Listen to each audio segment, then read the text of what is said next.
Olá, este é mais um vídeo da série Criptografia do Zero aqui do canal Baixa Impedância. Hoje nós vamos dar um passo muito importante na nossa jornada em criptografia. No vídeo anterior nós vimos o OneTypePad, que é teoricamente perfeito, matematicamente implacável, mas completamente impraticável no mundo real.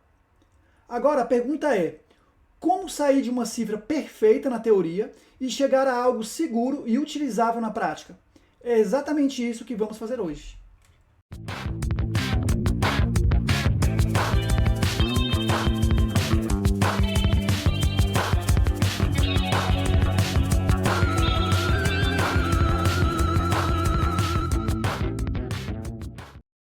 O OneTypePad exige uma chave do mesmo tamanho da mensagem.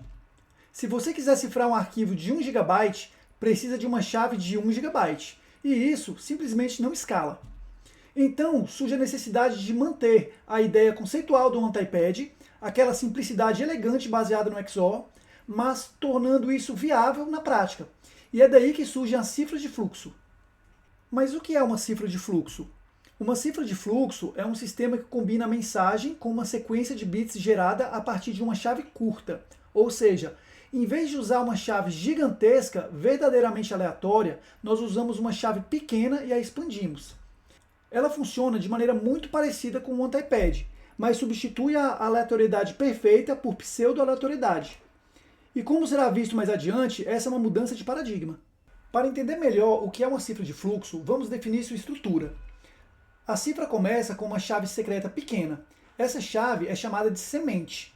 Essa semente é usada em um algoritmo chamado gerador pseudo-aleatório.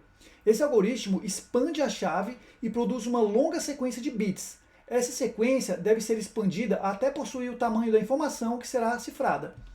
Uma vez que temos uma longa sequência de bits, nós fazemos exatamente o que fazíamos no OneTypePad. Aplicamos a mensagem à operação XOR junto com a sequência gerada. Simples, elegante e agora praticável.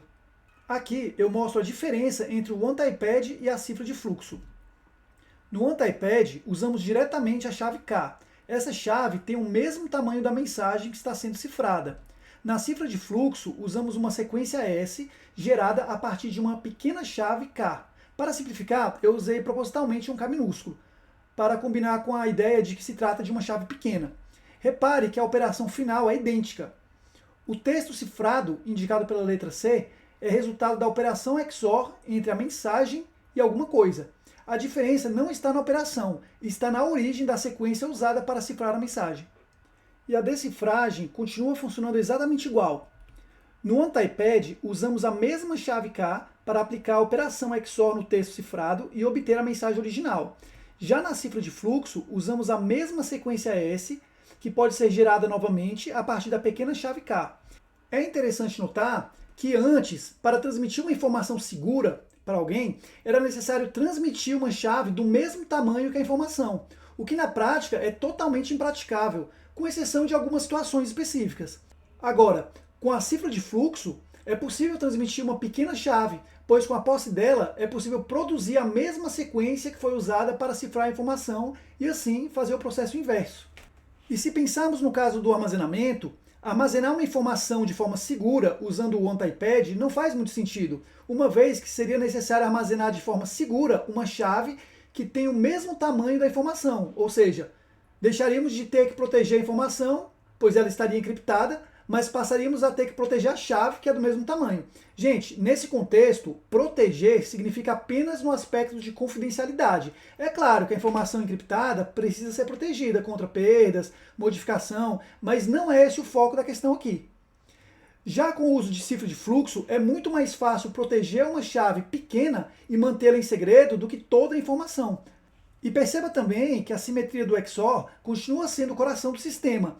Nada muda na estrutura externa, o que muda é o modelo de segurança, como será visto com mais detalhe nesse vídeo. Mas o que é um gerador pseudo-aleatório? O gerador pseudo-aleatório, que chamamos de PRG, é uma função determinística. Isso é muito importante de entender. Ele pega uma semente curta e transforma em uma sequência longa. Esse processo de gerar uma longa sequência a partir de uma semente chamamos de expansão. Mas ele não é aleatório de verdade. Toda a aleatoriedade vem exclusivamente da semente inicial. O algoritmo em si é completamente determinístico. E como vimos, isso é necessário, pois se não fosse gerado o mesmo fluxo a partir de uma mesma semente, não seria possível fazer o processo de desencriptação, tornando a cifra de fluxo não funcional. Vimos que um bom algoritmo de cifra de fluxo precisa gerar um fluxo que, embora determinístico, precisa parecer aleatório. Aqui está o ponto central que precisa ser muito bem entendido. A sequência gerada não é verdadeiramente aleatória. Ela apenas precisa parecer aleatória para qualquer atacante eficiente. Mas afinal, o que é parecer aleatório? Entendemos que uma sequência parece aleatória quando um atacante eficiente analisa essa sequência e, apesar de seus esforços, ele não consegue distingui-la de uma sequência realmente aleatória. E essa é a meta que devemos ter para um bom algoritmo de cifra de fluxo. Até aqui, falamos que a sequência precisa parecer aleatória, mas por que isso é tão importante na prática? Em protocolos reais, partes da mensagem são previsíveis, cabeçalhos, formatos, strings padronizadas. Se o gerador for previsível e o atacante souber parte da mensagem, ele pode recuperar a parte da sequência gerada. E isso pode abrir caminho para recuperar o restante da mensagem, ou seja, se o PRG falhar, toda a cifra falha junto. Partindo disso, o que podemos entender por PRG imprevisível? Um PRG é considerado imprevisível se, mesmo conhecendo parte de saída, não for possível prever o próximo bit. Essa é a propriedade mínima de segurança. Sem isso, não existe cifra de fluxo segura. Mas vamos deixar claro que essa propriedade é necessária, mas não suficiente. Outras propriedades também precisam ser atendidas e serão apresentadas nos próximos vídeos. Agora, é importante tomar cuidado com uma coisa. Quando falamos de geradores pseudo-aleatórios, é importante entender que nem todo algoritmo determinístico é seguro. Existem geradores que seguem regras matemáticas muito simples. Eles produzem sequências que, à primeira vista, parecem completamente aleatório, mas depois que alguém observa uma parte de saída, fica relativamente fácil descobrir o padrão interno e prever os próximos valores. Ou seja, eles parecem bons, mas são frágeis. Um outro erro comum é pensar que se uma sequência tem metade de zeros e metade de uns, então ela é segura. Isso não é verdade. Uma sequência pode ter excelentes propriedades estatísticas, distribuição equilibrada, ausência de padrões visíveis, e ainda assim permitir que alguém com o algoritmo certo consiga prever os próximos bits. Estatística visual ou superficial não é critério suficiente para a segurança criptográfica, mas pode ser muito interessante para descartar cifras fracas. E aqui está o ponto crítico. Se um atacante consegue prever os próximos bits da sequência gerada pelo PRG, então ele pode reconstruir o fluxo usado na cifra. E se ele consegue reconstruir o fluxo, ele consegue recuperar a mensagem. Nesse momento, a cifra de fluxo deixa de oferecer confidencialidade. Por isso, previsibilidade não é apenas um pequeno defeito, ela é fatal para a segurança do sistema.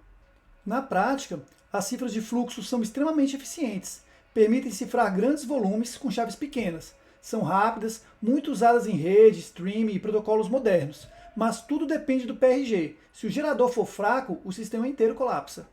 O OnTyPed continua sendo o ideal teórico, mas como vimos, é impraticável. As cifras de fluxo são uma aproximação prática. Nós aceitamos abrir mão da segurança perfeita em troca de viabilidade real. E é aqui que ocorre a mudança do paradigma que eu citei no início do vídeo. A seguir, eu vou explicar o que é exatamente essa mudança. Na cifra de fluxo, como a chave é menor que a mensagem, não é possível atingir segurança perfeita. Isso a gente já viu, né? Pois já foi explicado que quando a chave é menor que a mensagem, é impossível atingir a segurança perfeita. Isso foi demonstrado por Shannon. Aqui mudamos de modelo. Saímos da segurança absoluta e entramos na segurança computacional. Essa é a grande virada conceitual, a mudança de paradigma. Mas o que é segurança computacional? A partir de agora, assumiremos que o atacante tem poder computacional limitado. Isso porque, quando se trata de cifra de fluxo, força bruta sempre funciona.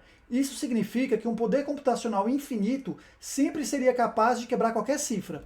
Sendo assim, é necessário criar cifras de forma que, se um atacante tentar quebrá-las, na força bruta, seja tão exaustivo que torne essa tentativa inviável. Mas isso não é suficiente. Um algoritmo é considerado seguro quando não existe nenhum ataque melhor que força bruta.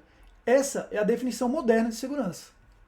Definido o novo paradigma, podemos perguntar: se não podemos obter uma segurança perfeita, qual é o limite de uma cifra de fluxo?